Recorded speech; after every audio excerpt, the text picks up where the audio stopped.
Hello. Welcome. Happy Friday, everyone. This is week 3 of our 30-day challenge to your one-page marketing plan.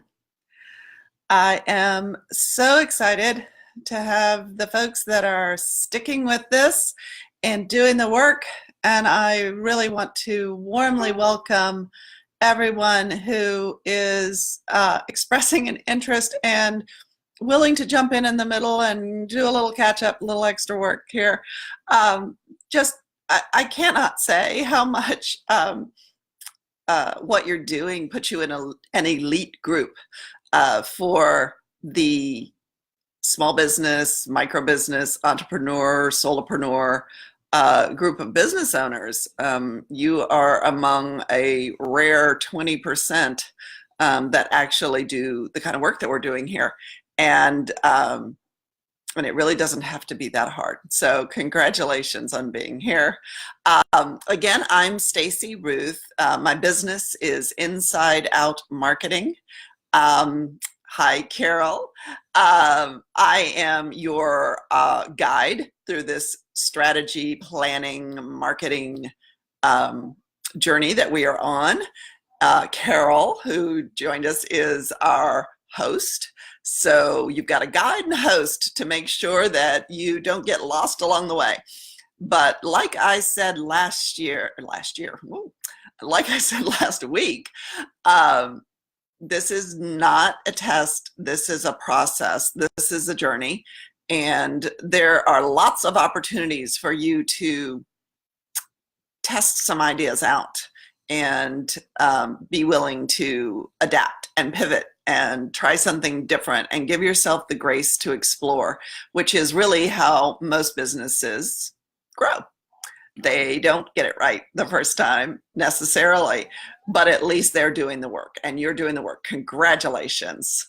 So for those of you that are just joining us for the first time, and for those of you that are have been with us all along, you have 2 documents that are in the files section of this Facebook group that Carol is hosting for us. And you have a syllabus, which is a 1 sheet that kind of tells you what's happening week by week so that you can catch up. And we also have, or I should say, keep up, catch up, whatever. You can follow along. And then you also have this document, which is a much larger document that has a plan, which is what I'm holding right here. And then it also has foundation work for us to do to get to the plan, which is what we've been doing the last 2 weeks. We've been building our foundation because you got to have a strong foundation for your business in order to be able to grow it with a marketing plan. So like I did last week, I'm going to do a little bit of a review so that everybody can refresh their memory. I won't take a long time with this, but do want to make sure that everyone is aware that what we have covered so far in the foundation is crucial, especially if you're new joining this, is crucial that you do before you jump into the marketing plan. It is the steps that they are the steps that so many businesses don't do. They skip over because they want to go right into tactics. What does my logo look like? What does my webpage look like? What am I going to be saying in social media? And they haven't done the foundation work. You have to do that first. It just gets in your way if you don't. So that was stating the obvious, wasn't it? All right, so here's what I'm going to do. I'm going to review slightly. So for those of you that have the document, the foundation portion of our program, if you will, helps you get clear on who your ideal customers are, what your purpose and your passion is in your business, that you do not have to go find your passion and your purpose. You have the opportunity to use your passion and your purpose no matter what work you're doing. It's with you wherever you are. So that's my spiritual component of what I do. And then you get to uncover it, you get to discover it. So it also, we have really dived into the pains that we solve. Who do we help? How are we helping them? What are their frustrations? What's keeping them up at night? Where are they? How can you find them? Where do you hang out with them? And we gave away what's a huge trade secret for marketers everywhere. You now have this free, is that the best source of finding all this information out is your existing clients, and just talking to the people that you want to be working with and asking them questions. How easy is that? Anybody could do that, right? Just people don't. And you are. Congratulations. And then we talked about, the math. And we talked about how people, in general, there's always exceptions. And I'm sure we have a couple of exceptions participating with us on this 30-day challenge. But as a general rule, entrepreneurs are the creative visionaries. They like to start the business, they like the work that they do, and they really would rather that somebody else take care of the money component. And what we really talked about is that the money component is crucial to setting your direction, and that you do need to look at what it is that you need to make in order for the business to thrive and for you to not be operating in catch-up mode all the time. And good morning, Sharonda. Good morning, Melinda. We're getting excited about all this, and to really own where it is that you want to grow, and that you are worthy and deserving of all of the wonderful abundance that people want to pay you to solve their problems. So we talked about both solving the pains and where you need to be, what an average client is, or customer, depends on your business as to how you refer to them, but what an average client or customer is worth to you, and then deciding how many clients and customers you need to add to your workload in order to be able to make the money that you need to make, not just for yourself, not just to pay yourself, but also to invest back into growing your company, whatever that looks like for you. We also talked about having goals and having strategies and filling those in. There's little fill in the blanks for you to put in your strategy and goal. It does not have to be complicated. Please, please, please, please, please don't overthink this. And that should get you kind of caught up on weeks 1 and 2. I strongly encourage you, if you haven't already, to go back and catch up with those videos, because there's a lot more detail in there that is very powerful in filling in that information. But I do want to come back and revisit. Hi, Gwendolyn, how are you?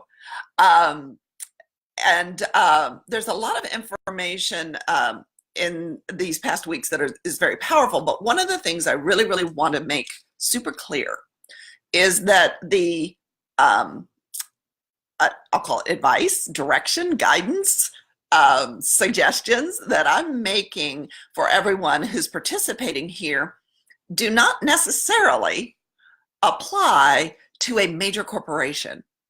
These are startup, entrepreneurial, solopreneur, micro business suggestions that I'm making here. That is the area where I focus with my marketing. That's who I help. Major corporations, especially those that have investors, have a slightly different approach to this, and that's fine. So don't try to necessarily model yourself on a corporation that is setting these budget goals and we can't vary from them, and so on and so forth. You as a business owner, and I'm going to assume that everyone on here is a business owner, is really in this amazing place, because we have, by virtue of the fact that we are a small business, we have the grace and the opportunity to be able to shift and pivot and adapt to our customers, to our life, everything that's going on around us, in ways that larger corporations simply cannot. They have too many balls in play. And although sometimes it feels like we maybe have more than they do, it's really important that we give ourselves the grace to shift direction and shift our approach if what we're doing isn't working. We get to do that. And good morning, Kathleen. Yes, we're doing great today. Welcome, everybody. And so if you don't have the documents that are up here in the group, feel free to download them. We really are following along in those documents and really helping everybody actively fill those in as we go. So on today's topic, which is setting priorities, I would like to go ahead and jump in here and say, now that we have what our, and I'll assume that we do, please, if in anything that I'm saying you're still struggling or stumbling or not quite sure if you've nailed it, or just any questions that you have about things that we've done so far, setting your mission, determining the pains that you solve, who your ideal customer is, setting your budgetary goals, setting your company goal, where you want to be in 90 days, in 6 months, in a year, your strategy for getting there. If any of this is not feeling 100% comfortable, I promise you, whatever it is that you're struggling with, there is somebody else in this group who's struggling with it too.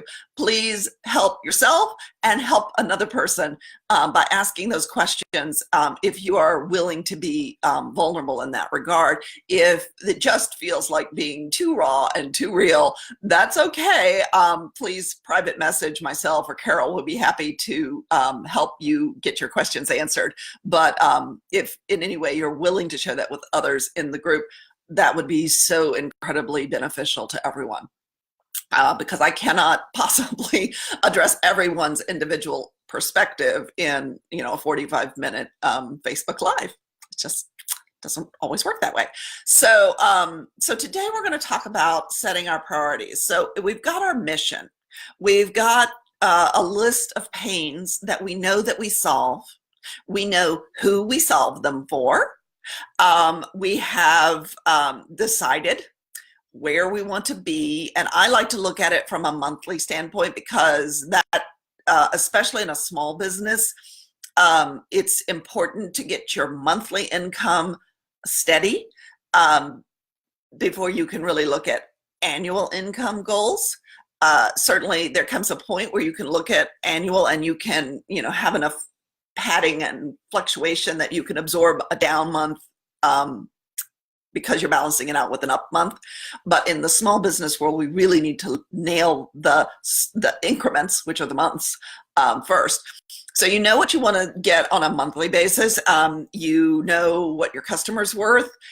You know who they are. You know how long it takes to close a piece of business. It could be, a month, a week, 6 months, 2 days, it depends on your business, right? So you need to know how long it's going to take you to close a piece of business.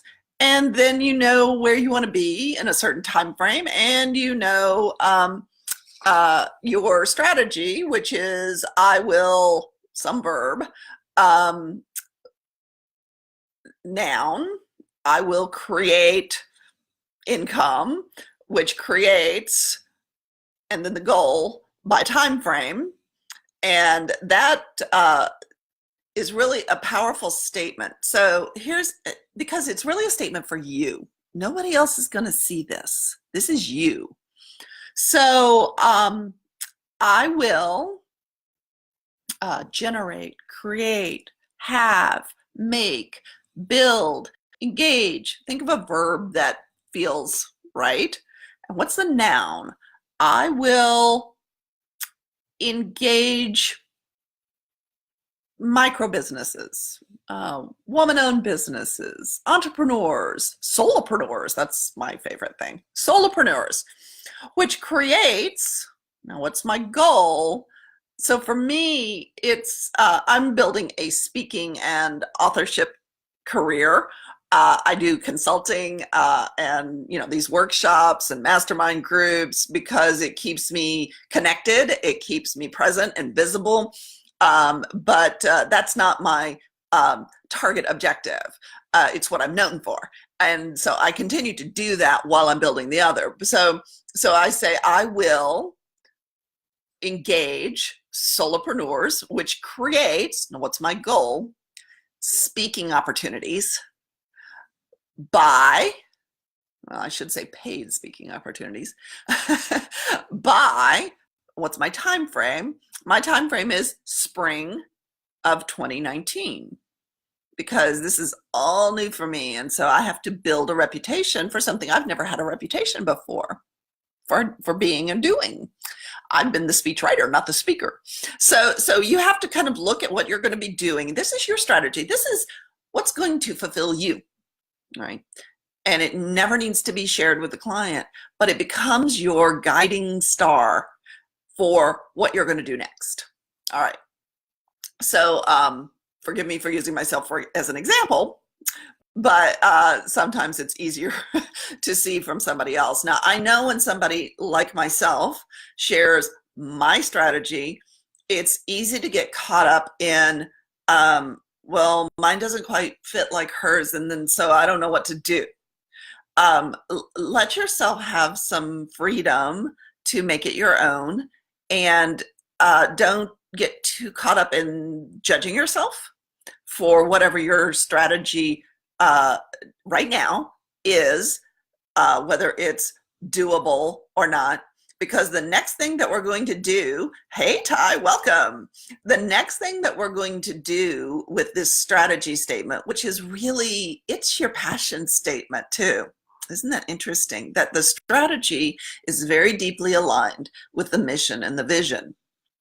So when you set your strategy statement, the next thing you need to do is say, okay, well, I can own that. What do I need to do? And then you have to set your priorities. Now, the priorities are designed to move you in the direction of your strategy. You are going to have other things that are going to go on during your day as a business owner that are not directly connected to your strategy. For example, in my business day, I'm doing the consulting and coaching and marketing work, branding work that I've always done, that builds my credibility because I do it and it's what I talk about. It also keeps the bills paid and the lights on while I'm building this next iteration of what I'm doing. But it's not directly related to my strategy. It's supporting my strategy. I have to do accounting and bookkeeping, back to the math, right? Not directly related to my strategy, and yet it's part of my business. So those are foundational components that have to get done. They are not necessarily what's going to show up on your priority list, other than you're going to say the things that I have to do and how much time are they going to take out of your day. Because when you set your priorities, you're also allocating time for your priorities. And so the idea that okay, let me put it this way. So if I'm consulting and coaching, if I'm doing my bookkeeping, if I'm spending, which has happened, if I'm spending 2-3 hours a day on emails, if I'm in the middle of a big project, that's not allowing time for what I'm claiming are my priorities. So I'm not moving forward towards my strategy goal because I'm caught up in something that is important, but not a priority. I'm hoping that that makes sense. There is a difference between important and necessary versus a priority. And what happens in setting these priorities is that we are going to have to carve out time for them and make them important. Priority, important. And that's where most businesses slip into being consumed by their business rather than leading their business forward. Even if it's just one person, you still have to lead your business forward, because remember, we talked about your business is a living thing and it needs to be nurtured. And if it is the other way around and you're requiring your business to nurture you and you're not nurturing your business, you're going to be upside down really fast. And that looks like, here's the word everybody uses, overwhelmed. I'm going to feel overwhelmed. So setting priorities, it's not as much necessary that you determine specifically right here what your priorities are, but I would encourage you to spend some time looking at what's going to move you forward. And moving you forward it should be looked at large scale tasks that have time frames associated with them. I encourage people, I know it's old school, but I encourage people to use the SMART approach to priorities, which is that they are specific, they have a time frame, they are actionable, they are realistic, and they can be measurable. And I scrambled the letters just to test you. But for me, again, I'm the best example that I know. So for me, if I'm setting a priority to move myself towards being a highly paid speaker in a short period of time, well, there are some things I've got to have. I've got to have a powerful speech. I'm working on turning what's essentially a workshop speech into a keynote speech. And I'm doing that with a support group of the National Speakers Association, because they know how to build high quality, powerful, incredible keynote presentations. And then so I'm getting a professional speaking certification, not just on building my speech, but also running a speaking business, because it's all new to me. I need to be around the winners. Okay, great. So that's one thing I have to do. Another thing that I have to do is I have to let people know that I'm speaking, that I don't just write presentations. I don't just do speech coaching. I'm speaking. So I have to show up in places where people are looking for speakers. I have to clean up my LinkedIn profile. Oh my gosh, Carol's going to love this. There's some social media for you.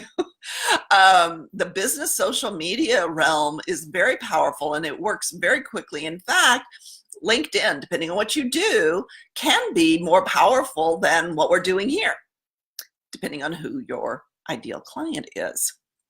So I have to do that, and I say have to. I get to choose to do that or not do that.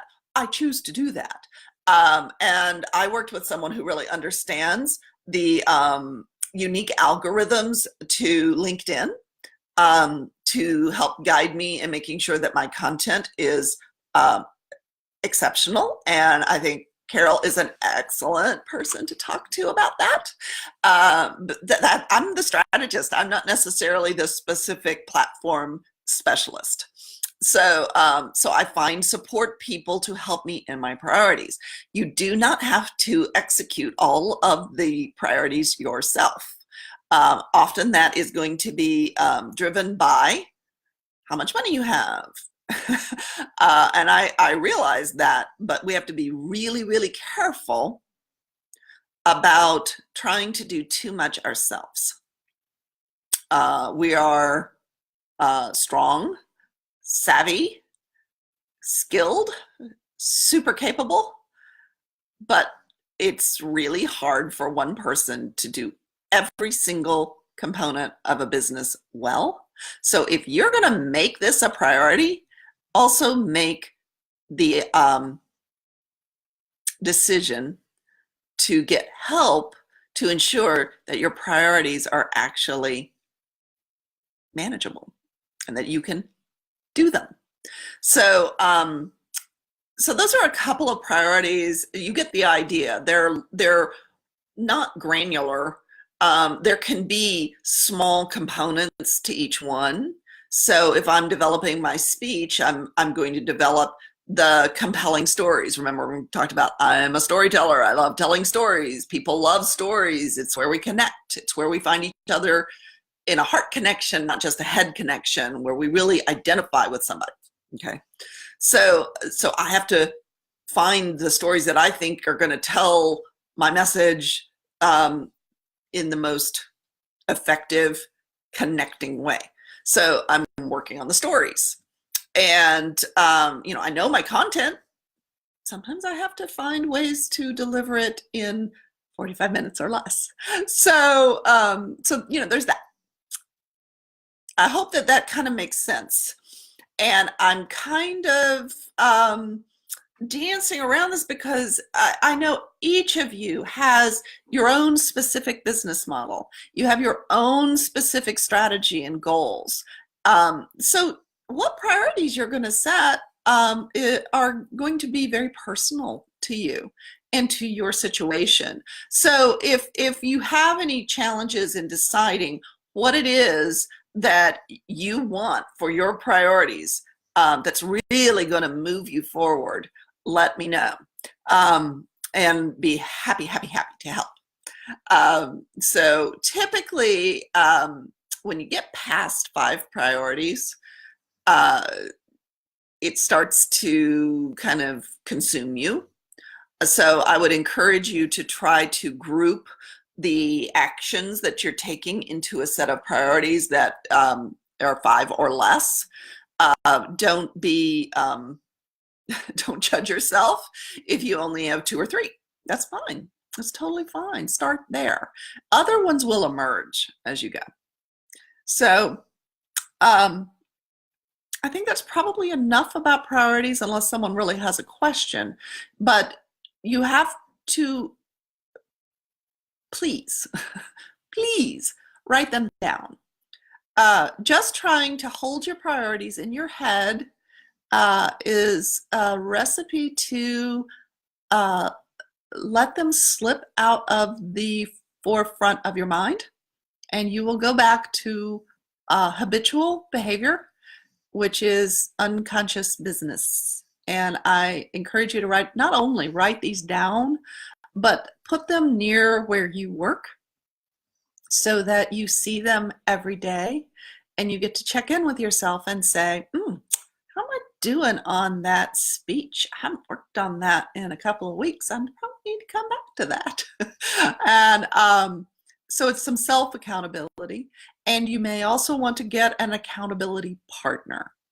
In the NSA certification, we all have accountability partners. We can have as many or as few as we want, but at least have one to help keep us on track as we're really practicing new behaviors and moving that needle forward in our priorities. So, all right. So then that comes to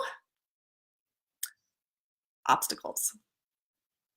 The obstacles to our getting our priorities done are the same obstacles that we experience to getting our day-to-day work done.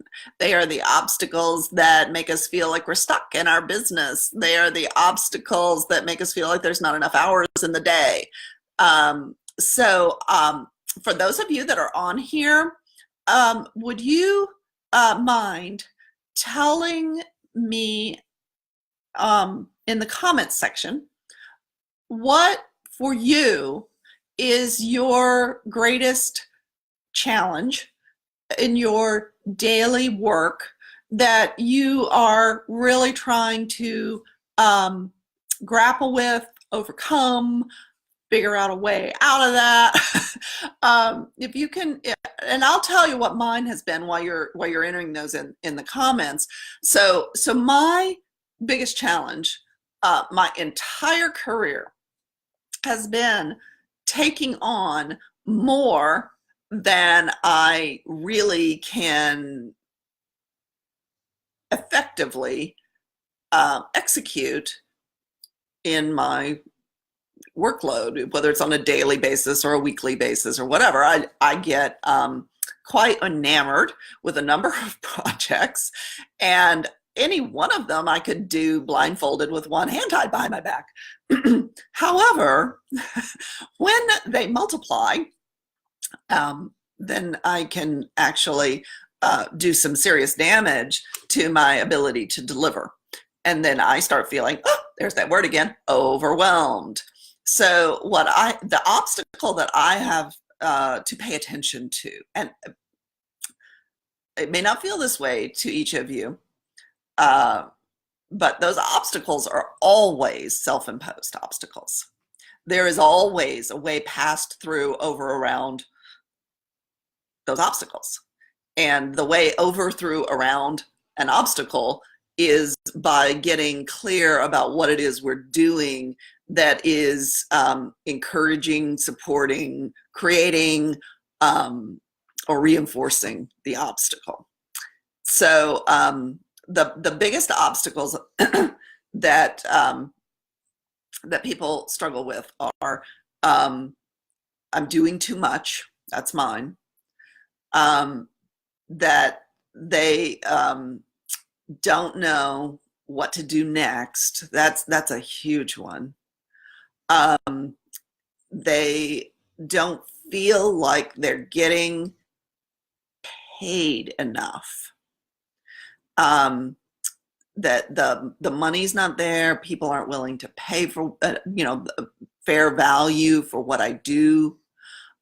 The other one tends to be that they're not finding, they're connected, but they're not finding the right clients.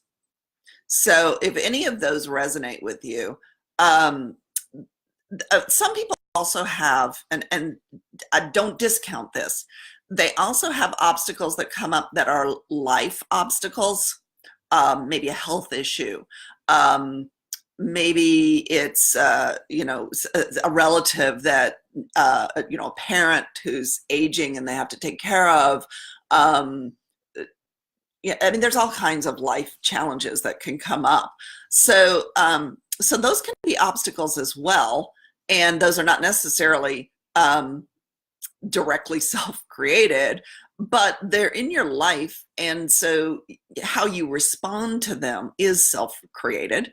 And how you are able to say, yes, this is mine to deal with, but I'm going to deal with it, and here's how. It's really important to articulate that. Otherwise, we wind up sitting there saying, I'm just a victim. And being a victim in our business is no way for a business to succeed. So the obstacles need to be named, just like the priorities need to be named. So if your obstacle is similar to mine, I've got too much on my plate, all right?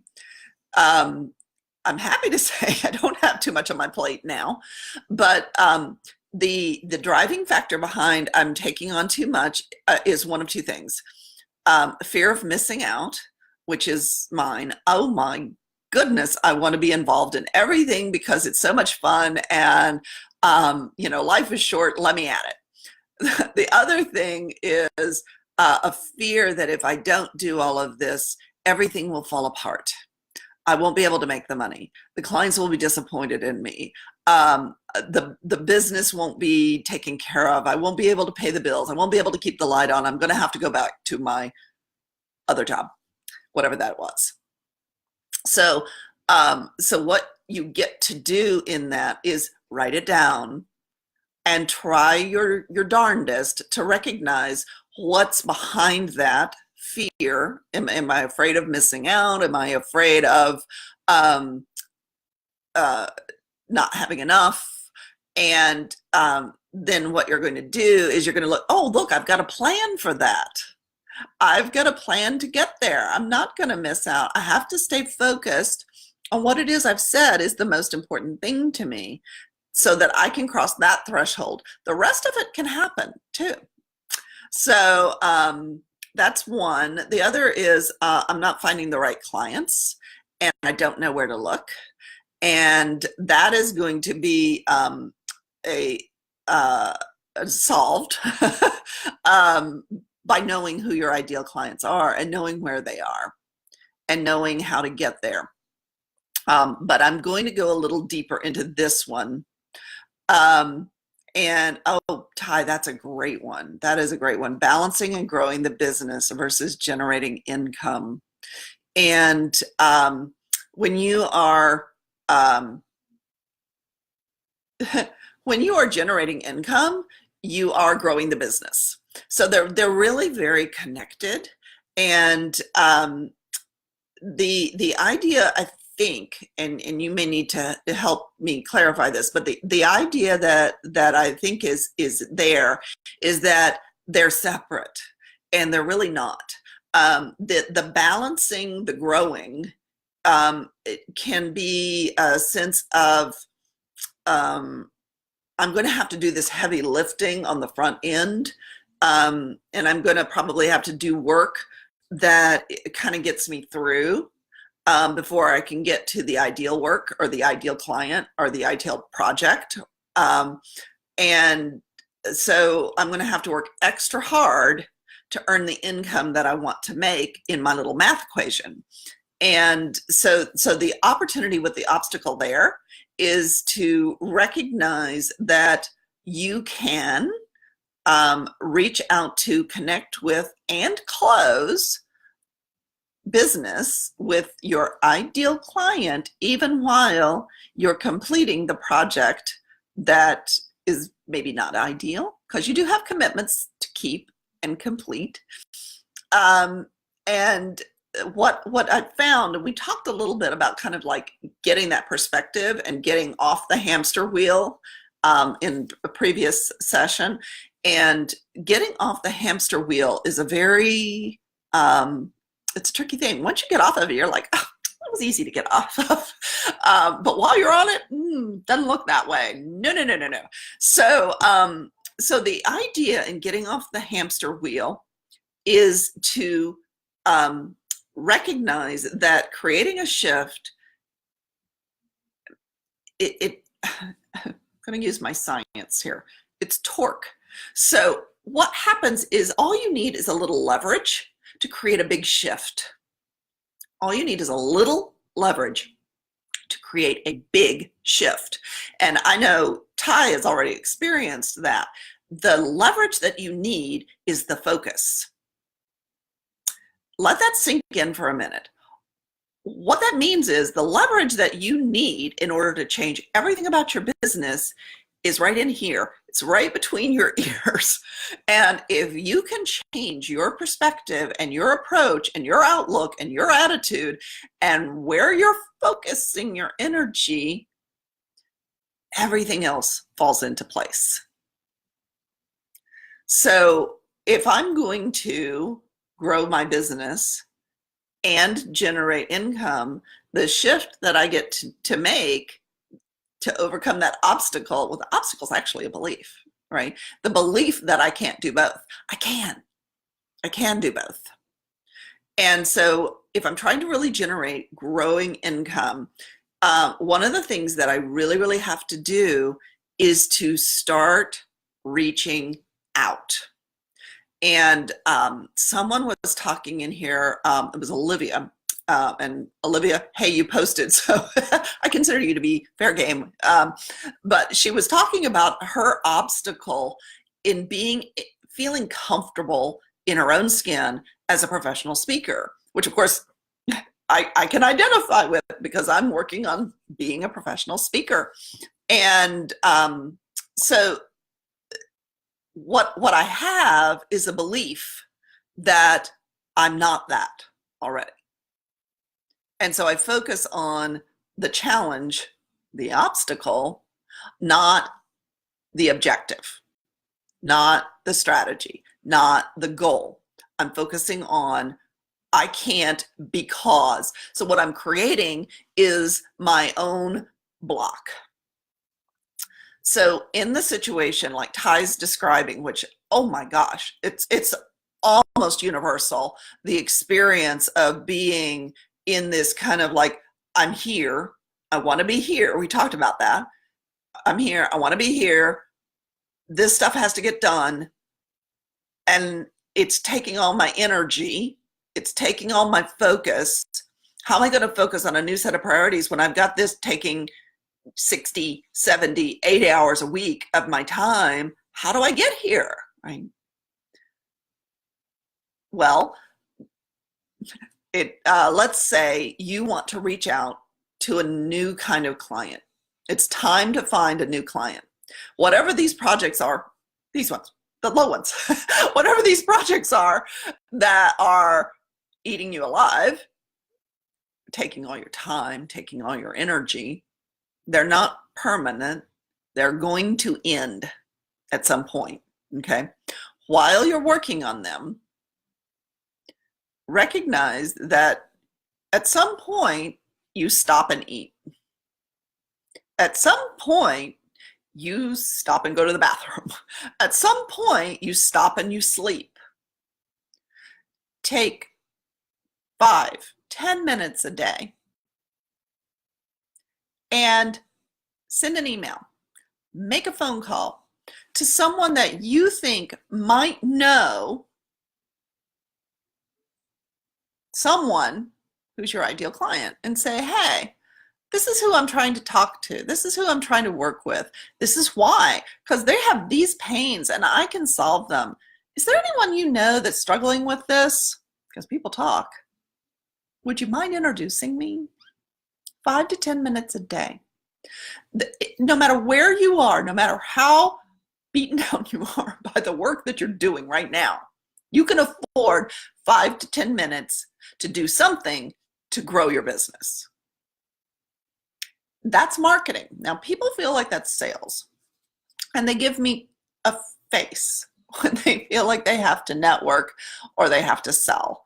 Now, that's not true of everyone, but it's true of a lot of people because there's a lot of misunderstanding about what marketing and sales really involves. So I'm going to give you a little, this is another obstacle breaker. I want to get out there and I want people to know who I am, but it just makes me feel dirty. I just don't want to sell myself, right? And we talked about not introducing yourself, but being more interested in the other person. Because people want to help people who want to help people. Think about that. It's very inspiring. They want to feel seen. They want to feel heard. Your clients want to be seen and heard. And if you can do that when you're out networking, so for instance, if I introduce myself to someone at a networking event, I don't walk up and go, hi, I'm Stacy. I have Inside Out Marketing and I do branding and consulting. I'm building a speaking career. I've published my first book. I mean, you've already checked out because all I'm doing is talking about myself. This is like a first date. Tell me about you. What are you passionate about? What got you into this business in the first place? Have you been a member of this organization for long? Do you find benefit in it? Does it help you? Who do you think I should talk to here to really find out more? So now we're having a conversation where they can answer some questions and we can connect about something that we're sharing, that networking event, that organization. And it's not about selling them. It's about letting them see me. It's about letting them see you. And so if you can do that and not just do it at a networking event, do it in an email, do it on social media. I work with a gentleman who's a SEO agency executive. And one of his biggest pet peeves is people on social media who are sell, sell, sell, sell, sell. And I know Carol has an amazing class on exactly this, is if you're going to sell something on social media, you definitely need to weave it in to a lot of, let me give you this. Let me share this information with you. Let me give you something of value. Let me help you first. Okay. So if you're thinking of marketing as selling, then you're missing the point of marketing. If you're marketing effectively, you sell yourself. You don't have to be the used car salesman.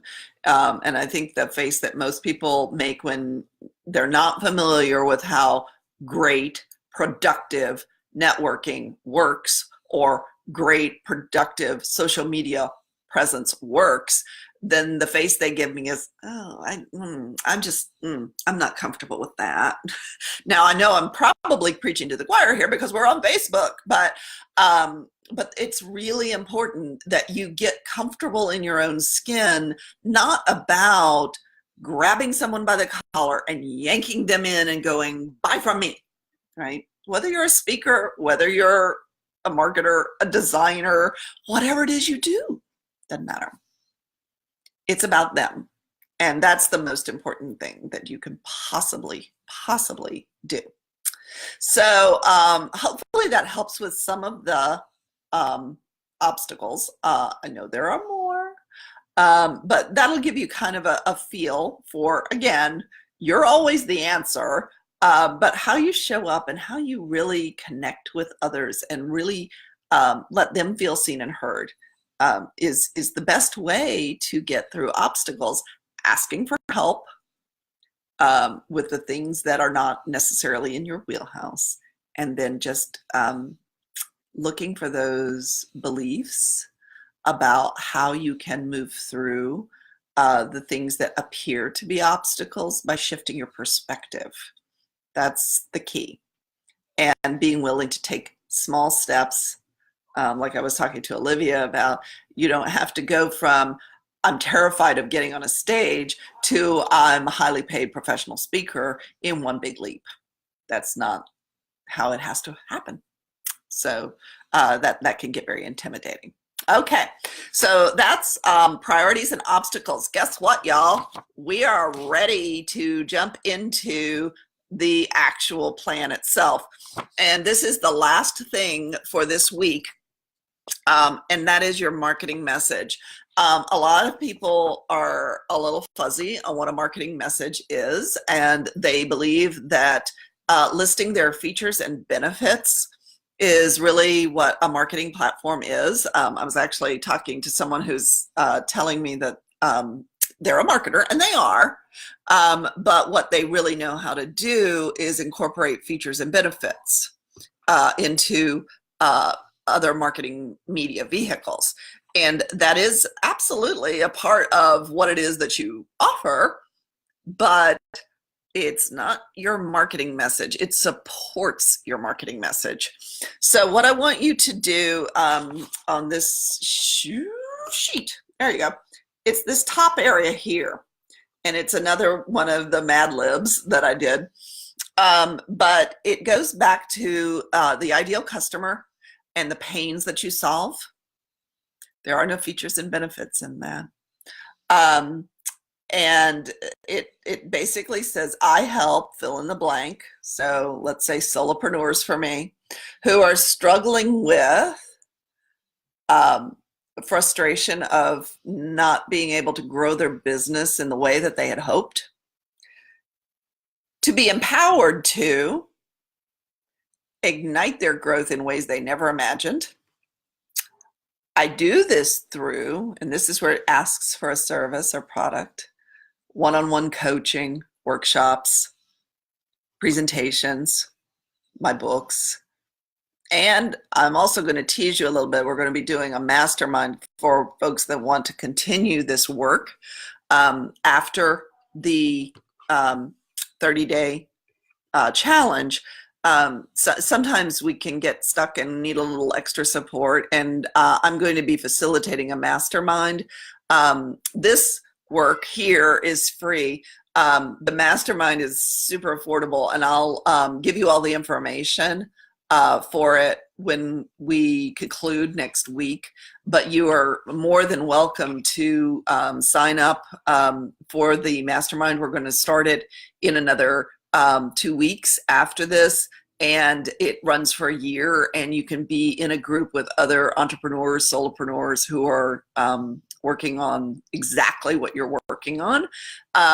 And if you feel like you get stuck or you need that accountability person, that's a great place to really do that. So, so I do this through, and I just listed some of my products that